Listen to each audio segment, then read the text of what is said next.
That Punjab Traffic Police has begun enforcing a new road safety initiative focused on improving traffic flow and discipline across the province. Dig Traffic Punjab said the drive aims to make roads safer and more orderly by ensuring strict compliance with lane discipline. Motorcycles and slow-moving vehicles will be required to use the extreme left lane. And the Karachi Water and Sewerage Corporation has launched a citywide bulk flow metering system in a major move to modernise Karachi's water supply network. Officials say the initiative will bring transparency, efficiency and data-driven management to the city's long-troubled water distribution system. And Xiaomi has launched its Redmi A7 lineup with the launch of the Redmi A7 4G and Redmi A7 Pro 4G. The two new smartphones arrived shortly after the recent debut of the Redmi A7 Pro 5G and are aimed at buyers looking for affordable devices with modern features. Both phones bring large screens, high refresh rates, sizable batteries and long-term software support in the entry-level segment. And Pakistan will not take part in the upcoming South Asian Football Federation SAFF Women's Championship in India, with the women's national team withdrawing from the regional tournament amid the ongoing political tensions between the two countries. The development means this year's competition will go ahead as a 6-team event instead of featuring Pakistan. And Tori Spelling shared a heartfelt remembrance of her former boyfriend, actor Patrick Muldoon, who died suddenly on April 19 at the age of 57. Spelling dated Muldoon in the 1990s while starring on Beverly Hills 92-10, and he was appearing on Melrose Place. That. On the first anniversary of the Pahalgam attack, Islamabad on Wednesday criticised New Delhi for failing to provide credible evidence for its allegations against Pakistan. In a special televised statement, Federal Minister for Information Atala Tarar said India had also sidestepped calls for an independent investigation into a false flag operation.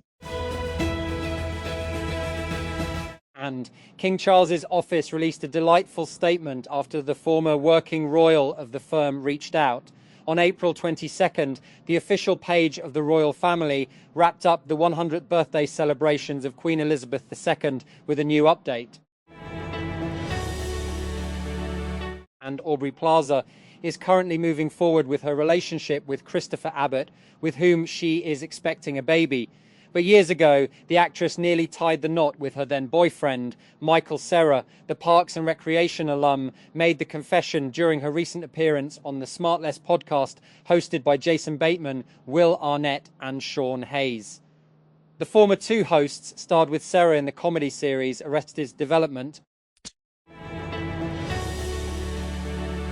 And Karachi Kings won the toss and decided to bat first against Peshawar Zalmi in the 32nd match of the Pakistan Super League PSL 11 at the Gaddafi Stadium in Lahore on Wednesday. Babar Azam-led Zalmi have already qualified for the playoffs and sit at the top of the points table. They remain unbeaten in PSL 11 so far, having won 7 of their 8 matches, with 1 game abandoned due to rain. That. When someone brings up Urdu rap, what names come to mind? For most, it would be the two Talhas, maybe Faris Shafi and Bohemia. Allow me to introduce you to 3 more: MC Apfo, MC Bable and MC Shobi. Restaurant workers by day, the 3 Gizri natives are part of Karachi's underground rap scene. They're also the focus of Sabah Karim Khan's documentary, We Really Are Pakistan, WRA. And Islamabad. In a major setback, Attock Refinery Limited, RL, the only oil refinery in the north of the country, has been forced to shut down until restoration of ongoing road closures taken under security measures ahead of the possible US-Iran talks. The refinery is the only such facility catering to the fuel requirements of almost all of central and northern Punjab, as well as Khyber Pakhtunkhwa, Azad Jammu and Kashmir, and Gilgit-Baltistan. And the Embassy of Pakistan in Oman has announced a revised schedule for passport collection services for Pakistani citizens residing in Oman, effective from May 1, 2026. According to an official notice issued in Muscat, the updated timings aim to streamline consular operations and improve service delivery for the Pakistani community.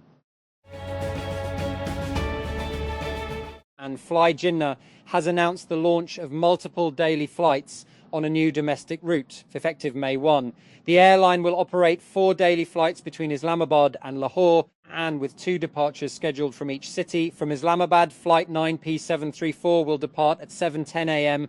and arrive in Lahore at 7:55 a.m., while flight 9P750 will depart at 5 p.m. and land at 5:45 p.m. And both flights will be operated using Airbus A320 aircraft with a flight duration of 45 minutes.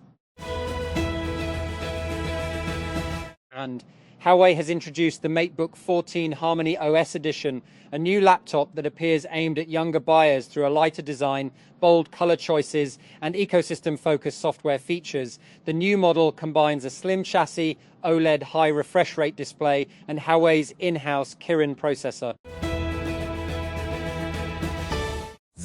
The National Database and Registration Authority has introduced a major change in the arms license renewal system, allowing licenses to remain valid for a full 5 years from the date of issuance or last renewal. According to a spokesperson, the new system has been implemented on the directives of the Ministry of Interior, Pakistan, to facilitate citizens and ensure they can fully benefit from the 5-year validity period. Anne Hathaway's Inshallah remark has gone viral after a recent interview. The Oscar-winning actress has sparked speculation about her religious identity while promoting her upcoming film, The Devil Wears Prada 2, in an interview with People magazine on Tuesday, April 21. And Dave Mason, the guitarist and songwriter who co-founded the British rock band Traffic before building a solo career and collaborating with icons like Jimi Hendrix and the Rolling Stones, has died at 79. Mason's official social media accounts confirmed that he passed away on April 19 at his Carson Valley home. And Sydney Sweeney was rumoured to be stepping into the glossy chaos of The Devil Wears Prada sequel, but turns out her moment on the runway never quite made it past the fitting room. The buzz started when Sweeney was spotted on set in New York, instantly fueling speculation she'd pop up in The Devil Wears Prada 2. Queen Camilla sat down in front of the camera to honour Britain's longest-serving monarch, Queen Elizabeth II, also featuring an unexpected member of the family, Princess Beatrice. On April 21, the official Instagram page of the royal family shared a delightful video message recorded by King Charles' wife in remembrance of the fearless and powerful Queen Elizabeth. And the Sindh government has cancelled the construction contract for the long-delayed Bus Rapid Transit BRT Red Line project in Karachi and will re-award it on an emergency basis. Sindh Senior Minister Sharjeel Memon confirmed on Wednesday the government cancelled the contract for the Mosamiat Numaish section of the project. And far-flung Pacific nations are reeling from the impact of a global fuel crisis as authorities scramble to manage energy supplies while families must grapple with fuel curbs and higher costs for food and access to healthcare.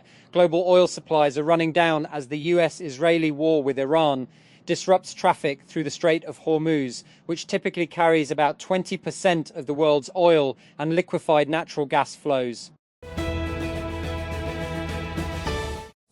The Pakistan Football League, PFL, has signed a landmark partnership with Dream Sports Group, DSG, to improve football infrastructure across Pakistan, aiming to revive the sport nationwide. According to the PFL, the agreement directly addresses what it described as the country's most pressing issue in football, the lack of FIFA standard venues. Under the partnership, both organizations plan to build 100 new sports grounds across Pakistan by 2028. And private schools have called for scrapping the weekly Friday holiday, with the demand raised during a meeting of stakeholders from across Punjab. The meeting, chaired by Pak Iwan-e-Talim head Qazi Naim Anjum, focused on academic performance and administrative issues facing private institutions. And Pak Suzuki Motor Company has announced the upcoming launch of the Suzuki Fronx in Pakistan, with the vehicle set to be introduced in the local market next month. In a post on its official Facebook page, the company stated that Pakistan's first ever XUV is here, confirming that the Suzuki Fronx will be launched on May 6, 2026. The Embassy of Pakistan in Oman has introduced a revised passport fee structure for Pakistani citizens effective from May 1, 2026, along with strict penalties for lost passports. Under the new system, applicants will pay updated fees based on passport validity and urgency. And King Charles's close bond with his sister-in-law, often described as the monarch's secret weapon, was put on display during an emotional interaction at the British Museum on Tuesday. The Duke and Duchess of Edinburgh had joined the King and his wife Queen Camilla to view the design recommendations for the Queen Elizabeth Memorial to mark the 100th birthday for the late monarch. Justin Bieber's Coachella weekend wasn't just about his $10 million headlining set. It was also a celebration of love and family. The Daisy singer took to Instagram to share a carousel of behind-the-scenes photos with Hailey Bieber. The Los Angeles Lakers star guard Luka Doncic returned for the remainder of their first-round series seems impossible. Lakers went into the 2026 NBA playoffs on a strong note with a convincing win over Rockets in Game 1 last Saturday, April 18, 2026. And Islamabad. Over 2,108 children have tested HIV positive during 2025 and the first quarter of 2026. According to official data from federal and provincial HIV control programs, Sindh reported by far the highest number of pediatric cases, followed by Punjab and Khyber Pakhtunkhwa, the news reported. And Pakistan's recent diplomatic success in helping ease tensions between the US and Iran has elevated its standing as a constructive player on the global stage. The development comes at a time when international oil markets are stabilizing, offering countries like Pakistan a potential opportunity to strengthen economic recovery and industrial growth.